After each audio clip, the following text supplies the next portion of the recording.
now that we have discussed prenatal newborn development, let's move forward and we'll talk about infancy and childhood development, and quite a few vocabulary terms, and this is where you'll see that we start with the different and various stages that we need to understand in development. So physical development first, and maturation, or being mature, in this context is physical maturity, not emotional maturity, like he's so immature, or acting your age, right? No, this is physical maturation. So this is the biological growth process, uninfluenced by experience. This is the sequence of motor development, and it's universal in that we roll over first, then we crawl, then we walk. However, the timing is individual. So a child, a baby, an infant, is sitting unsupported at about 6 months. They're crawling between 8 and 9 months, and they begin to walk around 12 months, and then are walking independently around 15 months. And that's kind of the average normal cycle, give or take a few months in each of those stages. Cognitive development, and the guy we will talk about here is Jean Piaget, is how you say this name. Jean Piaget is the guy when it comes to cognitive development. You should write that down. I would circle his name and put equals cognitive development. He believed that children moved from stage to stage as they matured and were exposed to relevant types of experiences. Okay, and he observed this by watching his children play. So our cognitive development is shaped by errors we make. So these are just two pictures of children at daycare, one sliding down a miniature slide, the other trying to sit in a miniature car. This is funny, my 2-year-old says, "Can I sit in this car?" And he's holding like a little Hot Wheel. And I'm like, "Oh, do you think you can fit in there?" And he laughs, right? He says, no. He's obviously, farther than this, but still some remnants. Okay, let's revisit this idea of schemas. We talked about this back in Unit 7. But schemas are mental molds into which we pour our experiences, right? These are the characteristics that we see that allow us to understand what is or what are different concepts. So let's look at this kind of cartoon here. 2-year-old Gabriella has learned the schema for cow from her picture book. She knows it's a cow, and it says moo and other characteristics. Gabriella sees a moose and calls it a cow. She is trying to, and here's a vocabulary term we're going to talk about, assimilate this new animal information, this new animal, the moose, into an existing schema. And she does this incorrectly. Her mother tells her, no, it's a moose. So Gabriella accommodates, another vocabulary, her schema for large shaggy animals and continues to modify that schema into mommy moose and baby moose and so forth. So she sees the little moose for the first time and she says, well, it doesn't have the antler things, whatever you call those, and it's really small, so can it be a moose? She's accommodating her schema to include mommy moose and baby moose and daddy moose.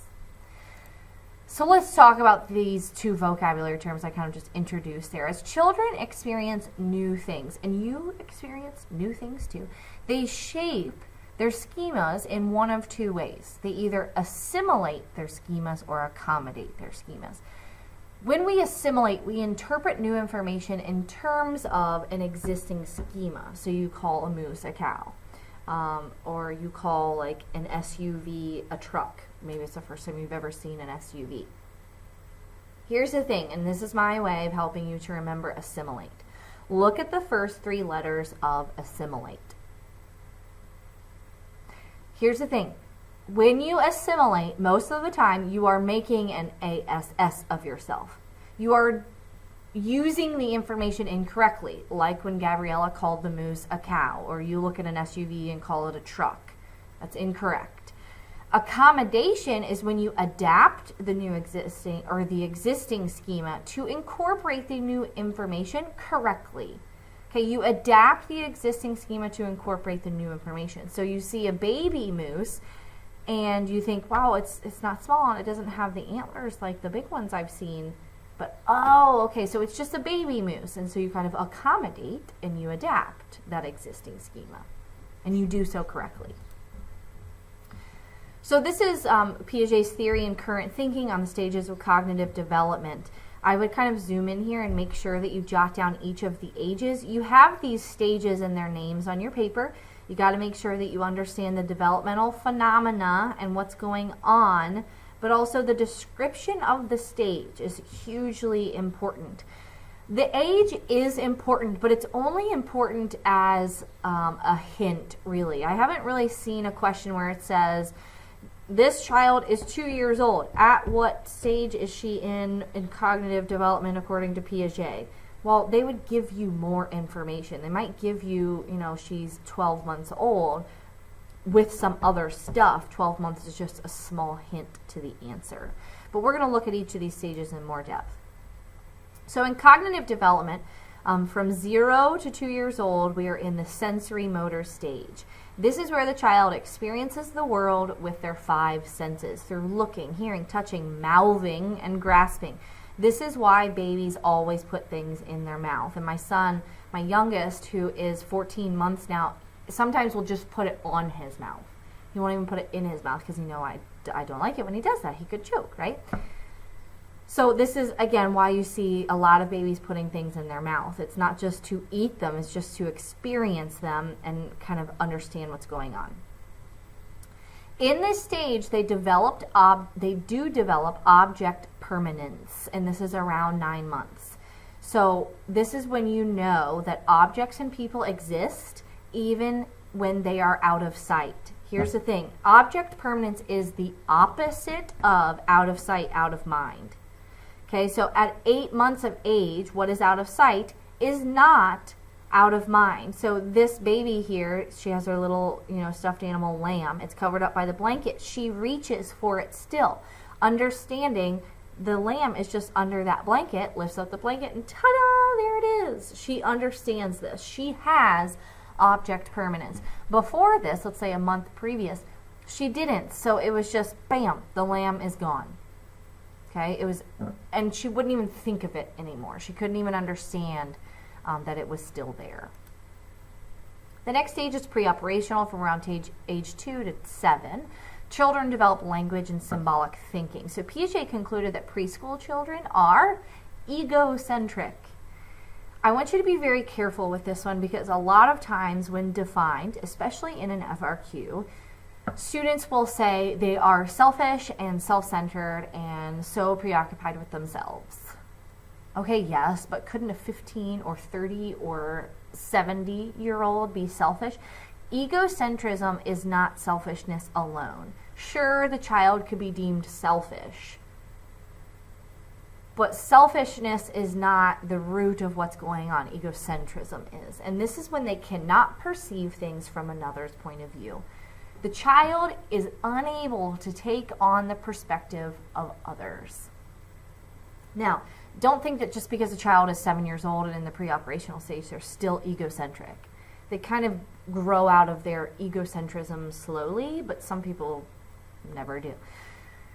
They think that everyone shares their knowledge and perspective. Now, this isn't saying my perspective is greatest and you should take it on. No, it's the inability to see life through someone else's eyes, and that they think what I see, everyone else sees. What I know, everyone else knows. This can be maddening for adults trying to get information from a child. For instance, a 5-year-old might say, he won't let me go. The child won't elaborate on he is or where he won't let them go. They're not elaborating on what's going on, so the adult's like, I have no idea what you're talking about. Also, playing hide and seek can show the egocentric nature of the stage. The child may hide face against a wall, covering their eyes, but in plain sight, assuming that since they can't see, no one will see them. A lot of times, too, with like a group of 2, 3, 4-year-olds, they'll be in a group and they each will have their own conversations going on. They're all talking, and it appears that they're talking to each other, but what they are talking about has nothing to do with each other.